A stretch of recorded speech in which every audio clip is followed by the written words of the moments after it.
Hello aspirants, welcome to Guidely's code bank exam Tamil. SBI clerk application fill பண்ணுறதுல நிறைய பேருக்கு நிறைய டவுட்ஸ் இருக்கு. நிறைய பேர் கேட்டுட்டுமே இருக்கீங்க.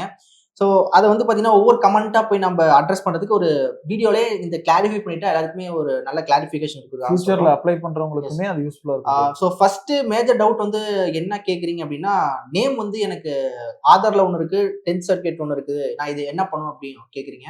ஸோ 10th சர்டிஃபிகேட்டில் இருக்கிறது தான் உங்களோட ஃபர்ஸ்ட் ஐடென்டிட்டி. ஸோ அதனால அதுல எப்படி பேர் இருக்குதோ அதே மாதிரி ஆதார்ல சேஞ்ச் பண்ணிடுங்க. ஏன்னா அது ஒரு 10 days தான் எடுக்கும். நீங்க அப்டேட் பண்ணீங்கன்னா, ஆதார் அப்டேட் பண்ணீங்கன்னா 10 daysல உங்களுக்கு அது ரிஃப்ளெக்ட் ஆகும். குயிக்கா ப்ராசஸ் ஆயிடுது. அப்புறம் பேன் கார்டு அதெல்லாம் நீங்க மாத்திக்கலாம். அந்த 10th மார்க் ஷீட் எடுத்துட்டு போயிட்டு நீங்க அதையே ஒரு ப்ரூஃபா கொடுத்தீங்கன்னா அந்த ப்ரூஃப்ல இருக்கிற நம்ம நேமே சேஞ்ச் பண்ணி கொடுத்துருவாங்க. இன்னொன்னு வந்து பாத்தீங்கன்னா இந்த டேட் ஆஃப் பர்த். சோ அதுமே மிஸ் மேட்சஸ் இருக்கு. கண்டிப்பா அந்த டேட் ஆஃப் பர்த் தப்பா அப்ளை பண்ணிட்டீங்க பண்ணும்போது அப்படின்னும் போது புதுசா அப்ளை பண்ணிடுங்க. யோசிக்காதீங்க. அதை யார்கிட்டயுமே கேட்க தேவையில்லை. புதுசா அப்ளிகேஷன் வந்து அப்ளை பண்ணிடுங்க. நீங்க சப்மிட் பண்ணியிருந்தாலும் சரி, பேமெண்ட் பண்ணியிருந்தாலும் சரி. இப்போ டேட் ஆஃப் பர்த்தே உங்களுக்கு தப்பா இருக்கு அப்படின்னா அதுக்கு என்ன பண்ணலாம்? டேட் ஆஃப் பர்த் எப்படி தப்பா இருக்கும்? இல்ல அப்போ ஸ்கூல் சர்டிஃபிகேட்ல ஒன்னு இருக்கு, அவங்க கொடுக்குற ப்ரூஃப்ல ஒன்னு இருக்கு அப்படின்னா அப்ப அந்த ஸ்கூல் சர்டிஃபிகேட் வச்சு நீ சேஞ்ச் பண்ணிக்கலாம். ஆமா, ஸ்கூல் சர்டிஃபிகேட் தான் மெயின். அந்த 10th சர்டிஃபிகேட் தான் உங்களுக்கு மெயின். அத ஃபர்ஸ்ட் ஐடென்டிட்டி. ஆமா, அந்த ஐடென்டிட்டி அதை வச்சு நீ டேட் ஆஃப் பர்த் ஈஸியா சேஞ்ச் பண்ணிக்கலாம். அதுவுமே சேஞ்ச் பண்ணிடுவாங்க.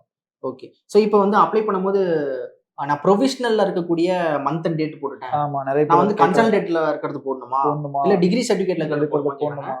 ப்ரொவிஷனல், கன்சாலிடேட், டிகிரி இந்த மூணுல எது வேணாலும் நீங்க வந்து போடலாம். ஏன்னா அங்கேயே அவங்க கொடுத்துருப்பாங்க. ஸோ அப்ளை பண்ணும்போதே மேலே கொடுத்துருப்பாங்க provisional or consolidated or degree certificate கொடுத்துருப்பாங்க. எதுனாலுமே ஓகே, அது ஒன்றும் பிரச்சனை இல்லை. அதே மாதிரி ஒரு சிலர் என்னன்னா, இந்த நான் வந்து ஒரு சிலர் ஒரு கமெண்ட் பார்த்தேன். ஒரு சிலர் வந்து ஒருத்தர் வந்து பார்த்தீங்கன்னா 2015 பாஸ்ட் அவுட். அவர் வந்து பார்த்தீங்கன்னா எனக்கு வந்து மந்த் அண்ட் இயர் மட்டும்தான் இருக்கு, டேட் இல்லை அப்படிங்கிறாரு. ஸோ ஒன்றும் பிரச்சனை இல்லை. ஏதோ ஒரு அந்த மந்த் அண்ட் இயர்ல உங்களுக்கு அந்த டேட் இல்லை அப்படின்னும் போது, ஆனால் வாய்ப்பு இருக்கு, நிறைய டிகிரி சர்டிஃபிகேட்ல இருக்கும், ப்ரொஃபஷனல் இருக்கும், ஏதோ ஒன்று இருக்கும், செக் பண்ணுங்க. சப்போஸ் அப்படி இல்லைன்னா அது பெரிய மேஜர் இஷ்யூ இல்லை. ஆமா, கண்டிப்பா. ஸோ ஏதாவது ஒன்லையாச்சும் டேட் கண்டிப்பா மென்ஷன் பண்ணுங்க. அதான் அந்த ஒன்று நீங்க கொடுத்துருங்க. ஸோ இப்போ இன்னொரு கமெண்ட் என்ன கேட்டிருக்காங்கன்னா, தமிழ்நாடு மட்டும்தான் அப்ளை பண்ண முடியும், எல்லா ஸ்டேட்டுக்கும் அப்ளை பண்ணலாமான்னு கேட்டிருக்காங்க. எல்லா ஸ்டேட்டுக்கும் அப்ளை பண்ணலாம், ஆனால் ஏதோ ஒரு ஸ்டேட்டுக்கு தான் அப்ளை பண்ண முடியும். ஒன்று தான் அப்ளை பண்ண முடியும். ஓகே, நெக்ஸ்ட் வந்து இந்த ஹேண்ட் ரிட்டன் டிக்ளரேஷன் வந்து அப்லோட் பண்ணியிருக்காங்க. ஆமா, ஆனால் அது கிளியரா இல்லை. மேபி லைக் ஒரு மாதிரி டல்லா இருக்கு, பிளரா இருக்கு, அந்த மாதிரி சொல்லியிருக்காங்க. ஸோ அது வந்து ஒரு மேஜர் ப்ராப்ளம் இல்லை. சப்போஸ் அது வந்து நல்லா இல்லை அப்படின்னா சிஸ்டமே வந்து அது உங்களுக்கு சொல்லும். ஸோ இது வந்து பாத்தீங்கன்னா இது கரெக்டா இல்லை அப்படின்னு சொல்லும். சம்டைம்ஸ் ஏதாவது ஒரு எரர் மாதிரி வரும். அப்ப நீங்க வந்து தெளிவான கேமரால வந்து அதை தெளிவா போட்டோ எடுத்து அப்லோட் பண்ணுங்க. பிளஸ் வந்து பாத்தீங்கன்னா ஹேண்ட் ரிட்டன் வந்து ஐபிபிஎஸ்க்கு வேற, எஸ்பிஐக்கு வேற, அதையுமே கரெக்டா பார்த்து எஸ்பிஐக்கு என்ன இருக்குதோ அதை அப்ளை பண்ணுங்க. அதை மட்டும் பண்ணுங்க. ஐபிபிஎஸ்க்கு போகாதீங்க, ஐபிபிஎஸ் சைட் போக வேண்டாம். ஓகே. இப்ப இன்னொன்று வந்து இந்த மேரிடான உமன் அவங்க கேட்குற மேஜர் டவுட் என்னன்னா, ஓபிசி சர்டிஃபிகேட் நான் வாங்கணும், ஆனா அதுக்கு இன்கம் வந்து எங்க அப்பா பேர்ல இருக்கிறது வாங்கணுமா இல்ல ஹஸ்பண்ட் பேர்ல இருக்கிறது வாங்கணுமான்னு கேக்குறாங்க. கரெக்ட். அது என்னன்னா, நீங்க வந்து ஃபுல்லாவே சேஞ்ச் ஆயிருக்க மாட்டீங்க. உங்களோட நேமுக்கு பின்னாடி இனிஷியல் இன்னமும் உங்க அப்பாவோட தான் இருக்கும். ஸோ அதனால பிரச்சனை இல்லை, அப்பாவோடதே கொடுக்கலாம். அங்கதான் எல்லாமே எல்லா டீட்டெயிலுமே அதில் தான் ஃபில் பண்ணியிருப்பாங்க. அந்த கேன்ல வந்து அந்த டீட்டெயில் அதில் எடுத்து தானே நமக்கு வந்து இன்கமே வந்து அப்ளை பண்ண முடியும். ஸோ அங்க பாத்தீங்கன்னா அந்த டேட்டா தான் இருக்கும். ஸோ அதே நீங்க பண்ணுங்க, ஒரு பிரச்சனையுமே இல்லை. அது ஒரு பெரிய இஷ்யூவே கிடையாது. ஹஸ்பண்ட் நேம் மாத்திட்டீங்கன்னா உங்க ஹஸ்பண்டோட இன்கம் சர்டிஃபிகேட் அதை வச்சு பண்ணுங்க. ஓகே. ஸோ வேற வந்து என்னன்னா, பேரண்ட்ஸோட நேம்ல வந்து இனிஷியல் இல்லை, நான் பேரண்ட்ஸோட நேமுக்கு ப்ரூஃப் இது மாதிரி கேட்டா நான் என்ன பண்ணுவேன் டிவில அப்படின்னு கேட்கறாங்க. பயம் இருக்குதான் செய்யும். அது ஒன்றும் பிரச்சனை இல்லை. பேரண்ட்ஸோட நேம்ல வந்து இனிஷியல் ப்ராப்ளம் அப்படின்றதெல்லாம் ஒரு பெரிய இஷ்யூவே கிடையாது. உங்களோட நேம் கரெக்டா இருக்கணும், உங்களோட டேட் ஆஃப் பர்த் கரெக்டா இருக்கணும், அதை மட்டும் பாத்துக்கோங்க. அதெல்லாம் வெரிஃபை பண்ண மாட்டாங்க மேஜரா.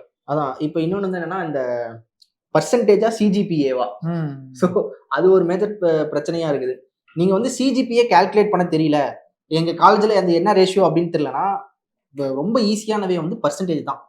எல்லா மார்க்கையும் ஆட் பண்ணுங்க, divide by total number of subjects, அது போட்டிங்கனாலே பர்சன்டேஜ் முடிஞ்சாங்க. சிலர் வந்து பாத்தீங்கன்னா இந்த நான் வந்து இங்கிலீஷ் மேஜர் மட்டும் தான் நான் பண்ணுமா அப்படின்னு, அப்படி கிடையாது. ஒரு கோர் ஸ்ட்ரீமுக்கு நீங்க ஜாப் போனீங்கன்னா உங்களோட மேஜர் மார்க்ஸ் எடுத்துப்பாங்க.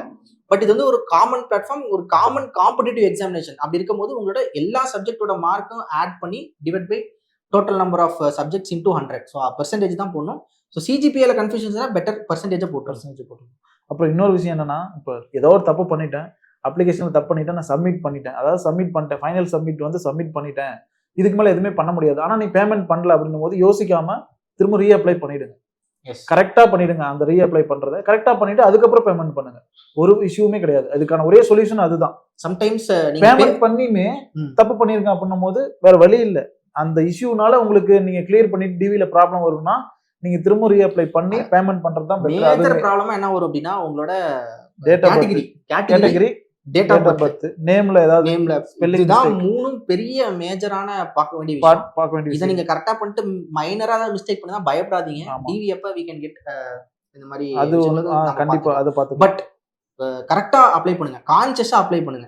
அவ்வளவுதான். எஸ். சோ இதான் மேஜரா டவுட் கேட்டீங்க. மெயினான விஷயம் இதை மட்டும் பார்த்தா கரெக்டா அப்ளை பண்ணிக்கோங்க. வேற ஏதாவது உங்களுக்கு டவுட்ஸ் இருந்துச்சுனாலும் மறக்காம கமெண்ட்ல கமெண்ட்ல பண்ணுங்க, நாங்க உங்களுக்கு கமெண்ட் பண்றோம். சோ இது மேஜரா டவுட்ஸ் இருக்குன்னா இதை அட்ரஸ் பண்ணிட்டோம். சின்ன சின்ன டவுட்ஸ் இருந்துச்சுன்னா நீங்க கமெண்ட்ஸ்ல போடுங்க, we'll address it. நம்மளோட ரீபூட் பேட்ச் இது வந்து பாத்தீங்கன்னா SBI கிளர்க் அண்ட் SBPOக்காக மெயினா நம்ம பண்ணிருக்கோம். இப்போ வந்து நிறைய பேர் இதை பர்ச்சேஸ் பண்ணி நிறைய பேர் டவுட்ஸ்மே கேட்டிருந்தீங்க. ஸோ அதுக்குமே நாங்கள் அட்ரஸ் பண்ணிட்டு இருக்கோம். ஸோ ரீபூட் பேட்ச் யார் யார் பர்ச்சேஸ் பண்ணணும்னு நினைக்கிறீங்களோ, so specially focused for SBI. So link வந்து டிஸ்கிரிப்ஷன் வச்சிருக்கோம்.